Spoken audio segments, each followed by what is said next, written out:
Hello student, मैं engineer Brajesh Kumar Singh आप सभी का आपके अपने यूट्यूब चैनल एमवे स्टडी में स्वागत करता हूं। चलिए, आज का टॉपिक हम लोगों का है transpose of matrix, that means अवयव का परिवर्त। यह टॉपिक आपके competitive exam point of view से साथ ही साथ बोर्ड एग्जाम के पॉइंट ऑफ व्यू से काफी इंपॉर्टेंट है, क्योंकि इस टॉपिक से हर साल एक क्वेश्चन आपके एग्जाम में पूछे जाते हैं। तो चलिए हम लोग देखते हैं कि ट्रांसपोज मैट्रिक्स होता क्या है, परिवर्त अवयव होता क्या है। चलिए हम लोग स्टार्ट करते हैं। हम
चलिए देखते हैं हम लोग क्या दिया हुआ है। Transpose of matrix, that means अवयव का परिवार। समझिएगा, इसके नाम में ही आपको छुपा होगा इसका डेफिनेशन।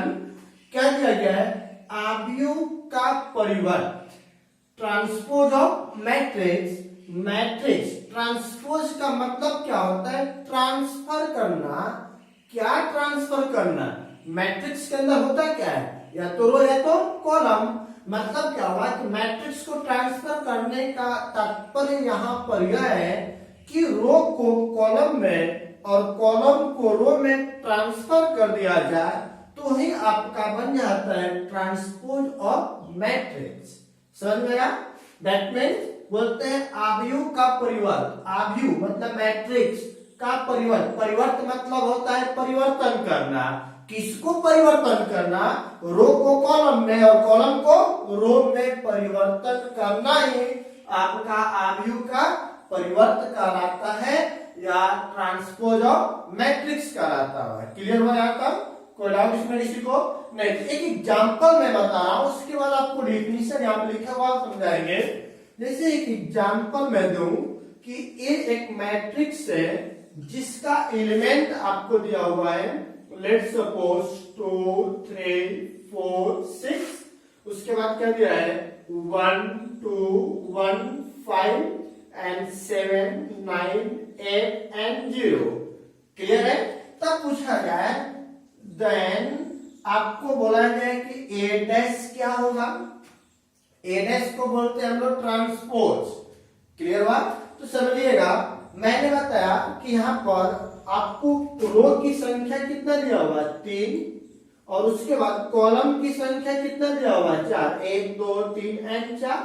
तो इस मैट्रिक्स का ऑर्डर दिया हुआ है 3 क्रॉस 4। इस मैट्रिक्स का मुझे निकालना है ए डैश, और ए डैश का मतलब होता है ट्रांसपोज करना। तो कैसे ट्रांसपोज करेंगे? अभी मैंने बताया कि जो आपको रो में दिख रहा है उसको कॉलम में डाल दीजिए, और जो कॉलम में दिख रहा है उसको रो में डाल दीजिए। यही तो आपका होता है ट्रांसपोज। तो चलिए देखते हैं हम लोग। बताइएगा, एक पहला रो है तो पहले रो को उठाकर पहले कॉलम में डाल दीजिए। क्या? 2 3 4 से देखिए 2 3 4 एंड 6 हो गया ना जी? चलिए अब यहां तक हो गया पहला रो। उसके बाद अब आते यहाँ पर दूसरा रो दिया हुआ है, तो दूसरे रो को दूसरे कॉलम में कर दीजिए। तो 1 2 1 5, तो आ गया 1 2 1 एंड 5। अब उसके बाद तीसरा रो है, तो तीसरे रो को तीसरे कॉलम में कन्वर्ट कर दीजिए। तो क्या आ जाएगा? 7 9 8 एंड 0। तो अब देखते हैं कि क्या आ गया, समझेंगे यहाँ पे। देखिएगा, पहला रो पहले कॉलम में, दूसरा रो दूसरे कॉलम में, तीसरा रो तीसरे कॉलम में। कोई डाउट इसमें? और साथ ही साथ देखिए, यही ना पहला कॉलम था। जो पहला कॉलम है वो पहले रो में आ गया कि नहीं? 2 1 7। दूसरा जो कॉलम है वह दूसरे रो में आ गया। देखिए 3 2 9। ये जो तीसरा कॉलम है तीसरे रो में आ गया, चौथा कॉलम चौथे रो में आ गया। तो मतलब क्या है कि पहला रो को पहले कॉलम में बदल दीजिए, दूसरे रो को दूसरे कॉलम में डाल दीजिए, तीसरे रो को तीसरे कॉलम में डाल दीजिए। एक किसी को ट्रांसफर करेंगे, दूसरा अपने आप ट्रांसफर हो जाएगा। समझ में आया? मैंने क्या बोला कि एक रो को मैंने पहले कॉलम में डाल दिए, दूसरे रो को दूसरे कॉलम में, तीसरे रो को तीसरे कॉलम में कन्वर्ट करेंगे तो कॉलम ऑटोमेटिक रो में चला जाएगा। कोई डाउट इसमें? नहीं। अब देखेंगे, आप समझिएगा, इस मैट्रिक्स का ऑर्डर कितना दिया हुआ है? 3 क्रॉस 4। अब इसका ऑर्डर क्या होगा बताइएगा। देखिए 1 रो 2 रो 3 रो 4 रो, तो इसका रो हो गया 4। अब कॉलम कितना हो गया? 3। तो देखिए 3 गुणे 4 का आ गया 4 गुणे 3। मतलब क्या हुआ कि आपके दिए गए मैट्रिक्स का यदि ट्रांसपोज निकालेंगे तो उसका ऑर्डर चेंज कर जाता है। 3 गुणे 4 है तो 4 गुणे 3 हो जाएगा, 2 गुणे 3 होता तो 3 गुणे 2 हो जाता। क्लियर हुआ?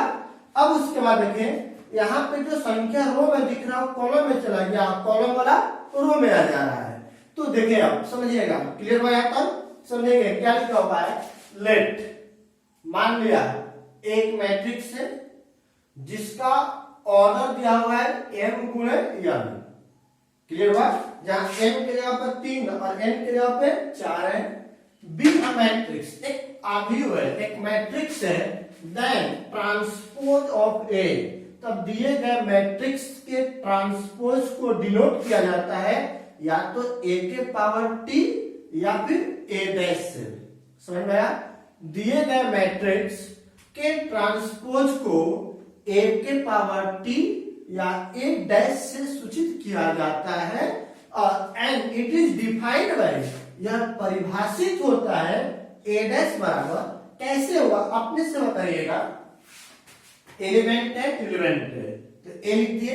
अब ध्यान से देखेंगे, ये देखिए एलिमेंट था, अभी किसमें था, रो में, अब कहां चला गया, यहाँ कॉलम में, या दूसरे रो में था दूसरे कॉलम में, या तीसरे, देखिए ये वाला तीसरे कॉलम में है तीसरे रो में आ गया, मतलब यह वाला संख्या इधर पलट जा रहा है, रो वाला कहां चला जा रहा है, कॉलम में, और कॉलम वाला कहां चला जा रहा है, रो में। फिर से देखिए यह एलिमेंट आपको रो में है, या यह एलिमेंट आपको किसमें दिया, रो में, अब यह किसमें पलट कर चला आया, देखिए तो कॉलम में, मतलब क्या हुआ कि आई जे था तो आई होता है रो और जे होता है कॉलम, तो यह वाला इसकी जगह पर चला जाएगा और यह वाला इसके जगह पर आ जाएगा। तो देखिए ए, अब आई की जगह पर जे और जे की जगह पर आई, यह दोनों आपस में बदल गया, साथ ही साथ आपका ऑर्डर भी बदल रहा है कि नहीं बदल रहा है, बदल रहा है।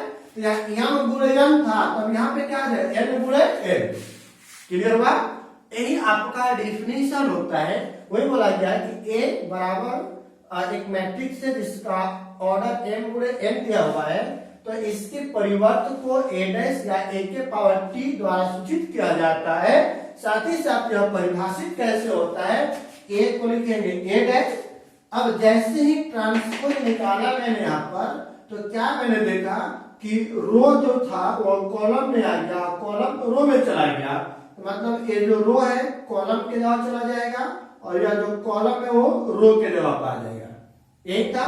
तो ये देखिए लिखा गया ए जे आई, और साथ ही साथ इसका ऑर्डर चेंज हो गया, तो यहाँ n गुणे m था, सॉरी m गुणे n है, इसका ऑर्डर चेंज होगा तो क्या हो जाएगा n गुणे n, क्लियर हुआ, कोई डाउट इसमें नहीं। यही आपका होता है ट्रांसपोज ऑफ मैट्रिक्स या परिवर्त आव्यूह, क्लियर हुआ। इसके प्रॉपर्टीज को देखते हैं हम लोग कि इसका प्रॉपर्टीज क्या होता है, इसका गुण धर्म क्या होता है।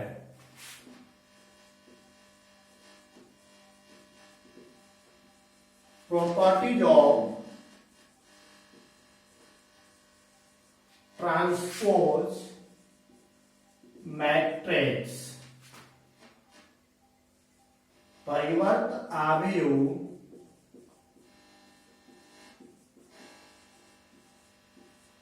के गुणधर्म।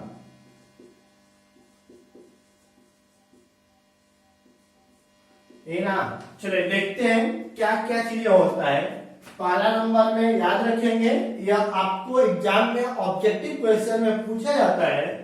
पहला नंबर देखेंगे, यदि दिए गए मैट्रिक्स का 2 बार परिवर्त निकाल दिया जाए, दिए गए मैट्रिक्स का 2 बार परिवर्त निकाला जाए तो आपका वही मैट्रिक्स आ जाएगा, उसमें कोई परिवर्तन नहीं होता है, क्लियर हुआ। जैसे यहाँ पे एक मैट्रिक्स दिया हुआ है, इसका एक बार परिवर्तन निकाले तो यह आया, अब पुनः एक बार परिवर्तन निकालिएगा, मतलब इसी का परिवर्तन निकालेंगे। देखिए यह जो रो कॉलम में दिख रहा है रो में चला जाएगा, सेकेंड कॉलम सेकेंड रो में आ जाएगा, थर्ड कॉलम थर्ड रो में आएगा, तो इधर आ जाएगा। मतलब क्या हुआ कि किसी भी मैट्रिक्स का 2 बार परिवर्तन निकालिएगा तो उसका वापस से वही वैल्यू आएगा जहां से स्टार्ट किए थे, क्लियर हुआ। दूसरा नंबर, यदि किसी स्केलर कोई यहाँ पर अचर संख्या से मल्टीप्लाइड हो मैट्रिक्स, तो उस संख्या को हम लोग बाहर निकाल दें, उसके बाद ट्रांसपोज निकाल लिया जाए, तब मल्टीप्लाइड करेंगे तो दोनों का वैल्यू आपस में समान होता है। तीसरा नंबर में यदि बोलूं मैं कि a प्लस चले a प्लस माइनस b दिया गया हो, अब a को b में जोड़कर ट्रांसपोज निकालिए या a को b में घटाकर ट्रांसपोज निकालिए, या मैं बोलूं कि a का ट्रांसपोज निकाल लीजिए उसके बाद b का ट्रांसपोज निकाल लीजिए, तब एक दूसरे को घटाइए या जोड़िए, दोनों का वैल्यू आपस में समान होता है। क्लियर बात? चले अगला नंबर, यदि आपको जीरो मैट्रिक्स, जीरो संख्या नहीं मैट्रिक्स की बात कर रहे हैं, आव्यूह की बात कर रहे हैं जिसका प्रत्येक सदस्य शून्य होता है, तो जीरो मैट्रिक्स का यदि ट्रांसपोज निकालिएगा तो आपको जीरो ही आएगा, क्योंकि जीरो मैट्रिक्स है, जीरो संख्या ही है, उसको अलटिए पलटिए कुछ भी करिए जीरो ही आएगा। यदि मैं आपको बोलूं कि यूनिट मैट्रिक्स दिया गया हो, मतलब आई, और उसका डैश निकालने के लिए बोला जाए तो उसका ट्रांसपोज भी निकालने पर वही आता है, उसके मान में कोई परिवर्तन नहीं होता है। चले अब देखते हैं, यह सबसे इंपॉर्टेंट है। यदि आपको बोला जाए कि दो मैट्रिक्स दिया गया है और दोनों n2 में है, मतलब ए बी, और उसका डैश निकालने के लिए बोला जाए तो क्या होता है समझेंगे। यदि मैं इसको अलग अलग कर दूं तो बन जाएगा ए डैश बी डैश, जो कि बेटा गलत है, इट इज नॉट डिफाइंड, यह डिफाइंड नहीं है। तो क्या होगा वास्तव में, वास्तव में सही क्या होता है, ए बी का डैश निकालिएगा तो पहले जो दूसरी संख्या है उसका डैश निकालते हैं, उसके बाद ए वाले का डैश निकालते हैं, इट इज डिफाइंड, यही आपका डिफाइंड वैल्यू होता है। क्लियर बात? तो यह आपको बोर्ड एग्जाम में डायरेक्ट ऑब्जेक्टिव क्वेश्चन में नंबर ऑफ टाइम पूछा गया है कि ए बी का डैश बराबर क्या होगा, तो पहले दूसरी संख्या लास्ट वाले संख्या का डैश निकालेंगे, उसके बाद पहली संख्या का डैश निकालेंगे। कोई दिक्कत इसमें किसी को नहीं। तो यहां से आपका हुआ कि प्रॉपर्टी ऑफ ट्रांसपोज मैट्रिक्स क्या होता है उसको मैंने देखा। अब इसके बाद एक स्पेशल टाइप होता है symmetric and skew symmetric matrix, चलो उसको देखते हैं हम लोग।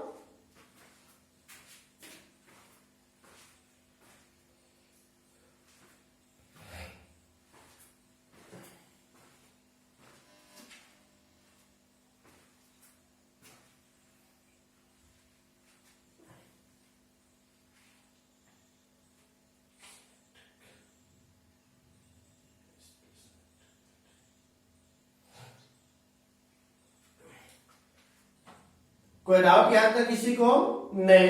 यदि कोई डाउट यहां तक किसी को नहीं, तो जब डाउट नहीं है तो चैनल का तो लाइक बनता है भी, चले लाइक एंड सब्सक्राइब करें। हो गया, थैंक यू।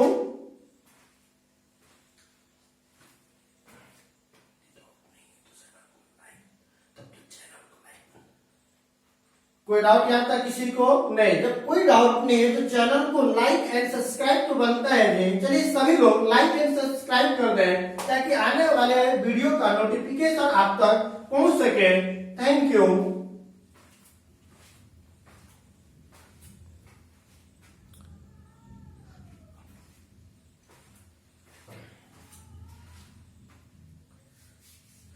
कोई डाउट इसमें? कोई डाउट नहीं? जब कोई डाउट नहीं है तब तो चैनल को लाइक एंड सब्सक्राइब बनता है। चलिए सभी लोग जल्दी फटाफट करके चैनल को लाइक एंड सब्सक्राइब कर दें ताकि आने वाले वीडियो का नोटिफिकेशन आप तक पहुंच सके। Thank you.